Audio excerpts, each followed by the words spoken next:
Mbak Jelek, bobrok AHY dibongkar oleh kader partainya sendiri. Diam-diam ternyata otoriter. Ditulis oleh Ferry Fadli di SeaWorld.com. Kalau ada pertanyaan, partai apa yang beda antara perkataan dan perbuatan? Pasti jawabannya adalah Partai Demokrat. Karena faktanya memang demikian. Sebagai contoh, partai ini pernah membumingkan slogan "Katakan tidak pada korupsi". Sampai pada iklannya segala kala itu. Bahkan sekarang iklan Partai Demokrat tersebut masih ada di YouTube.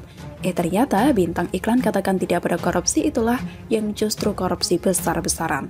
Seperti yang baru-baru ini keluar dari penjara, yakni Angelina Sondakh. Kala itu ia divonis 10 tahun penjara karena tersandung kasus korupsi proyek Wisma Atlet Palembang. Setelah itu, ada juga Andi Malarangeng yang tersandung kasus korupsi Hambalang. Si Andi ini yang menarik. Pasca keluar dari penjara, ia kembali ditarik ke Partai Demokrat dan diberi jabatan sebagai Sekretaris Majelis Tinggi Partai. Ia juga yang menambah keyakinan kita, kalau katakan tidak pada korupsi itu ternyata katakan tidak pada hal korupsi. Koruptor kok dijadikan pengurus partai? Lengkap sudah, penjahat di Partai Demokrat. Pemakai sabu ada, yakni Andi Arief. Koruptor juga ada, Andi Malarangeng. Selanjutnya yang tidak sama seperti teori dan praktek di Partai Demokrat adalah soal partai ini disebut sebagai partai yang demokratis. Ternyata di lapangan tidak benar-benar menjalankan demokrasi seperti yang dikira selama ini. Sebagai contoh, partai ini dijalankan sudah seperti perusahaan saja, perusahaan milik keluarga Yudhoyono. Perhatikan saja pengurusnya. Ketua Umum ada Agus Harimurti Yudhoyono, Ketua Majelis Tinggi Susilo Bambang Yudhoyono, Wakil Ketua Umum dan Ketua Fraksi di DPR Edi Baskoro Yudhoyono. Trio Yudhoyono.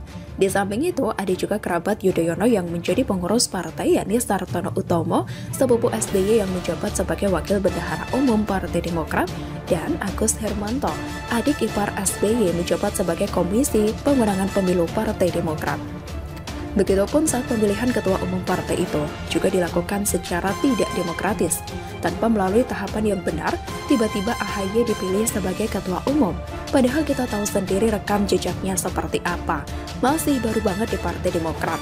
Kok tiba-tiba potong Kompas jadi ketum? Sudah bisa dipastikan ada peran SBY di balik ini semua. Karena faktanya, kader Partai Demokrat banyak yang tidak setuju dipimpin oleh mantan tentara itu. Sampai-sampai ada yang bikin kongres luar biasa tandingan segala lantaran tidak suka AHY yang jadi ketum Partai Demokrat. Pertanyaannya, kalau tidak ada campur tangan SBY, apakah bisa AHY jadi ketua umum? Tidak, Ferguson. Karena yang jauh lebih berkompeten dan berpengalaman dari dia ada banyak di Partai Demokrat.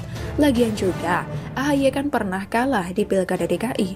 Jelas hal itu secara tidak langsung akan mencoreng citra Partai Demokrat ketika dia jadi ketua umum. Kura-kura begini pertanyaan warganet, bagaimana mau terpilih jadi presiden kalau di Pilgub saja kalah? Koplaknya sikap tidak demokratis SBY itu menurun ke anaknya AHY. Sebagai contoh dalam pemilihan ketua DPD Partai Demokrat Jawa Timur yang baru-baru ini digelar, tanpa basa-basi dan mengucapkan salam, AHY tiba-tiba menunjuk Emil Dardak menduduki jabatan tersebut.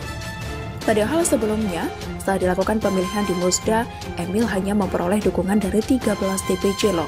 Sedangkan lawannya Bayu Airlangga mendapat suara dukungan yang jauh lebih besar, yakni dari 25 DPC. Sejatinya, kalau demokrasi benar-benar dijalankan, yang ditunjuk jadi ketua DPD Partai Demokrat Jatim Bayu Airlangga dong, bukan Emil Dardak, karena Bayu yang mendapatkan suara terbanyak. Yang ini malah yang mendapatkan suara terkecil yang ditunjuk. Hal ini juga yang membuat beberapa kader Partai Demokrat Jatim marah besar sama AHY, sampai-sampai mereka mengatakan mantan ketua Korgasma itu tidak demokratis. Saya kira tidak perlu musda kalau ujungnya ditentukan elit partai.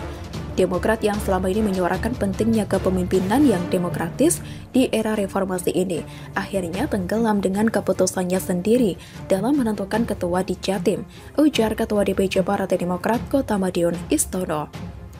Hahaha. Ada betulnya juga sih, ngapain menggelar musda kalau pada akhirnya ketua DPD ditentukan oleh ketua umum? Begitupun dengan Kongres Partai Demokrat, ngapain juga digelar kalau pada akhirnya hanya menjadi pemindahan kekuasaan dari SBY ke AHY? Padahal, jasa Bayu Airlangga sangat besar loh dalam memenangkan Partai Demokrat di Jatim. Begitupun loyalitasnya kepada partai berlambang bintang Mercy itu tidak bisa diragukan lagi. Itulah kenapa banyak DPC yang memilih dia untuk menjadi Ketua DPD Demokrat Jatim.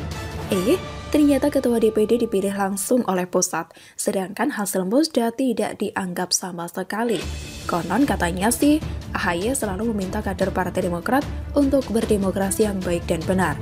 Namun ternyata dia sendiri yang tidak menjalankan demokrasi itu dengan baik, alias diam-diam otoriter, seperti yang dikatakan oleh Istono di atas.